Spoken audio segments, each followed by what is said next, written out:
السلام عليكم ورحمة الله وبركاته. اللهم صل وسلم وبارك على سيدنا محمد. ازيكم يا حبايبي؟ عاملين ايه؟ يا رب ان شاء الله تكونوا بأحسن صحة وحال. النهاردة ان شاء الله هعمل القرص الطرية بالشمر واليانسون. هعملها معاكم بطريقة سهلة وبسيطة خطوة بخطوة. قبل ما ابدا عاوزه اشكر كل متابعيني، ربنا يبارك فيكم ويحفظكم جميعا. واللي لسه اول مره يشوف قناتي، اهلا بيكم، نورتوني. ويا ريت ما تنسوش اللايك والشير لدعم القناه والاشتراك وتفعيل زر الجرس للكل عشان يوصلكم مني اشعار بنزول الفيديو الجديد. ودلوقتي بقى نسمي الله ونبدأ نشوف المكونات بتاعة القرص الطرية بالشمر واليانسون. أحلى قرص هتعملوها إن شاء الله بالطريقة بتاعتي دي، ريحتها ما شاء الله هتوصل لكم لآخر الشارع، وما شاء الله طعمها تحفة. أول حاجة معايا أنا هنا عندي ده كيلو من الدقيق، وعندي كوبايتين من اللبن الرايب على حسب ما الدقيق هياخد معايا. احنا عارفين ان الدقيق على حسب ما بيشرب سوائل معايا.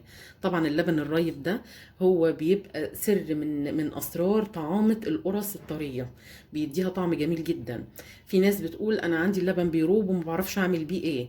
لا، اللبن الرايب ده بصي جميل جدا في المعجنات، حلو قوي في البيتزا، حلو قوي في القرص، بيديها طعم ونكهه جميله جدا. طب لو انت اللبن راب عندك وانت ما انتش عارفه، مش عايزاه دلوقتي تستخدميه، حطيه في كيس لبن من اللي هما الاكياس بتاعه التفريز، وحطيه في الفريزر، وقت ما تحتاجيه طلعيه قبلها يفك، او حطيه على نار هاديه خالص هيفك معاكي يبقى دافي، وبعد كده تبداي تعجني بيه. وعندي دي كوبايه من السمنه، وعندي دي نص كوبايه من الزيت، عندي نص كوبايه من الميه الدافيه. طبعا الزيت دافي، الزيت هنا دافي والسمنه دافيه، والميه اللي هعمل فيها الخميره دلوقتي تكون دافيه. برضو اللبن الرايب يكون دافي. انا قبل كده قلت في كذا فيديو ان نخلي بالنا لما نكون بنعجن عجينه، نخلي بالنا من النقطه دي جدا، ما تحطيش لبن رايب يكون سخن، ولا سمنه سخنه، ولا زيت، والميه اللي تكوني هتحلي فيها الخميره او اللبن لازم تكون دافيه، لانك لو حطيتيهم سخنين هيفسدوا الخميره، والخميره معاكي مفعولها هيبوظ وحاجه تبوظ منك. فتخلي بالك من النقطه دي جدا، انا بكررها في كل فيديو اكون بعمل فيه عجين. وعندي هنا دي معلقه ونص من السكر، هاخد نص معلقه دلوقتي منها على الخميره. وعندي دي حوالي اقل من ربع معلقه من الملح، معلقه كبيره من البيكنج باودر، وهاخد معلقه من الخميره الفوريه، ودي معلقه كبيره مليانه من الشمر على اليانسون مع بعض. وكده بقى اول حاجه هعملها، هجيب الخميره بتاعتي والميه زي ما اتفقنا، الميه تبقى دافيه. هجيب بس مقص، افتح الكيس بتاعي كده. انا عايزه معلقه كبيره من الخميره بالشكل ده، معلقه كفايه جدا، مش هاخد اكتر من معلقه. وهاخد عليها نص معلقه كده من السكر. طبعا احنا بنعمل الخطوه دي برضو علشان نتاكد ان الخميره بتاعتنا ان شاء الله حلوه. هي طبعا شركه دريم دي ما شاء الله عليها، الحاجه بتاعتها كلها ما شاء الله جميله. بس انا هعملها كده وهركنها على جنب، اقلبها كويس واركنها على جنب كده. خلاص قلبتها كويس، هغطيها بقى كده واركنها على جنب. وتاني خطوه بقى، حطيت طاسه صغيره على النار اهو، هنزل بيها بالشمر واليانسون. يا دوب هتطلع ريحه الشمر واليانسون، بس انا مش عايزه احمرهم قوي، عايزاهم يخرجوا الزيوت بتاعتهم، ويا دوب بس ريحتهم تطلع، عشان ده بيدي طعم ونكهه جميله جدا في القرص. بصي تقلبتين بس كده اهو، بدأ حتى يطقطق كمان. انا مش عايزاه زي ما قلنا، يعني عايزه ريحته بس تطلع، وهي ريحته طلعت اهي. خلاص كده هشيله بقى من على النار. هبدأ بعد ما شلت خلاص الشمر واليانسون، الدقيق هحط عليه كل الحاجات الجافة، السكر والملح والبيكنج باودر والشمر واليانسون بالشكل ده، واقلب كل المواد الجافة دي كده مع بعض كويس.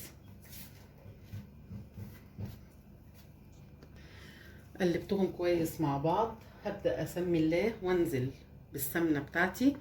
طبعا زي ما احنا متفقين تكون دافية، حتى هي بصوا السمنة تحسي انها لسه من تحت، يعني مش سايحة خالص، لان انا مش عايزاها دافية بس. وانزل بنص كوباية الزيت كمان،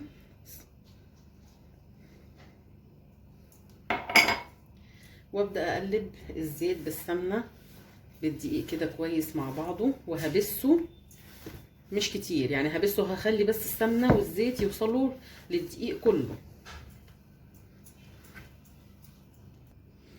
هبدا بقى اسمي الله كده وابدا ابس في الدقيق بالشكل ده كده. بعد ما بسيت الدقيق كويس جدا زي ما انتم شايفين كده، بصوا الخميره اتفعلت اهي ما شاء الله جميله.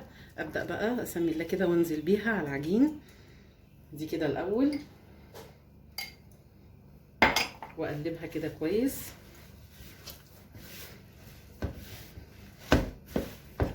ودلوقتي برضو مع بعض هنشوف الدقيق هياخد قد ايه من اللبن الرايب. طبعا الريحه بس كده وانا بعجن، ولسه كمان ما حطيتش اللبن الرايب برضو بيديها ريحه جميله جدا. بسم الله. دي كده اول كوبايه اهي. بسم الله الرحمن الرحيم. ابدا بقى اعجن فيها كده كويس.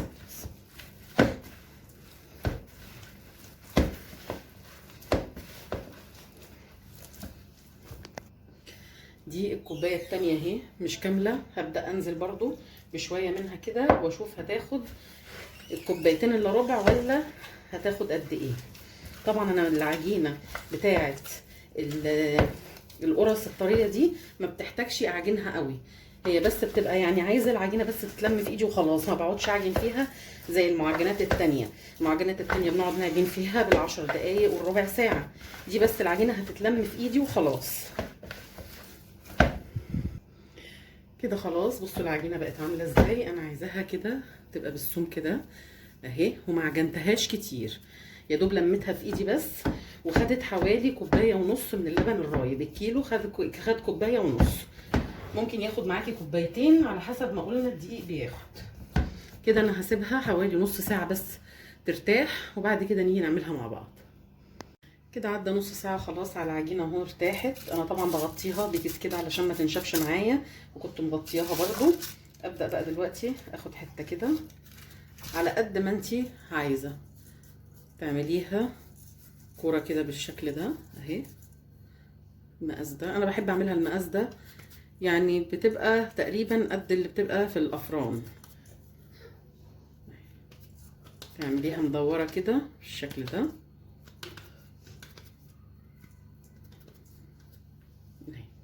حطيها بقى في الصينيه اهو. ده السمك اللي انا عايزاه للعجين اهو للقرصايه. اجيب بقى صينيه كده وابدا ارصها فيها بالشكل ده اهي، الحجم اللي انتي عايزاه. اخد قطعه كمان، اعمل واحده كمان كده معاكم، وبعد كده هكمل انا بقى الباقي مع نفسي. اقطع الحته كده على حسب الحجم اللي انتي عايزاه، ده بيرجع لك انتي كده اهو. وبعد كده تبداي تبططيها بالشكل ده. طبعا هي لسه برضو على ما انا هخلص اول صاج انا هخلصه، او اول صينيه هخلصها هدخلها الفرن هي الاول. يعني انا دلوقتي بدات بالصينيه دي اهو، وانا بحطها كده حسيت ان هي عايزه فرده كمان، افردها كمان فرده بسيطه كده بايدي وهي في مكانها اهي. اكمل بقى الباقي وبعد كده نيجي نشوفها مع بعض.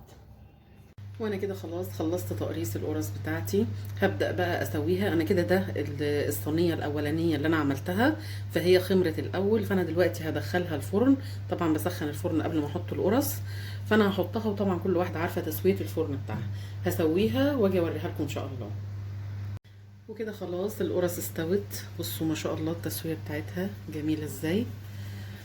القرص دي بقى تاكليها مع جبنه في الفطار او العشاء، تعملي معاها كوبايه شاي، بتبقى جميله جدا في الفطار والعشاء، حلوه قوي قوي. يا ريت تجربوا الطريقه بتاعتي دي بقى وتقولي رايكم فيها. وعندي هنا برضو الكميه دي ما شاء الله كيلو عمل حوالي 27 قرصايه. بصي القرصه دي حجم بتاعت الافران، يعني هي كبيره ما شاء الله. فبرضو يعني انت لو عملتيها في البيت هتوفري وهتاكلي طعم جميل جدا، احلى وانضف من بتاعت بره. وانا دلوقتي لو انا الكميه دي كلها طبعا انا مش هخلصها، فانا ممكن علشان اخليها زي ما هي كده وما تعملش ما تنشفش مني، اعبيها وهي بعد ما تبرد على طول في اكياس التفريز واحطها في الفريزر. قبل ما اجي استخدمها بساعه ولا حاجه اطلعها، هتيجي تاكليها تلاقيها كانك لسه عاملاها دلوقتي.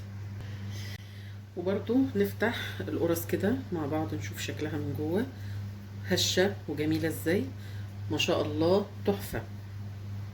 وبكده اكون خلاص خلصت الطريقه بتاعت النهارده. يا رب ان شاء الله تكون عجبتكم وتنفذوها وتقولوا لي رايكم في الكومنتات. وما تنسوش بقى تدعموني باللايك والشير لدعم القناه والاشتراك وتفعيل زر الجرس للكل عشان يوصلكم مني كل جديد. بشكركم يا حبايبي لمتابعتكم، والسلام عليكم ورحمه الله وبركاته.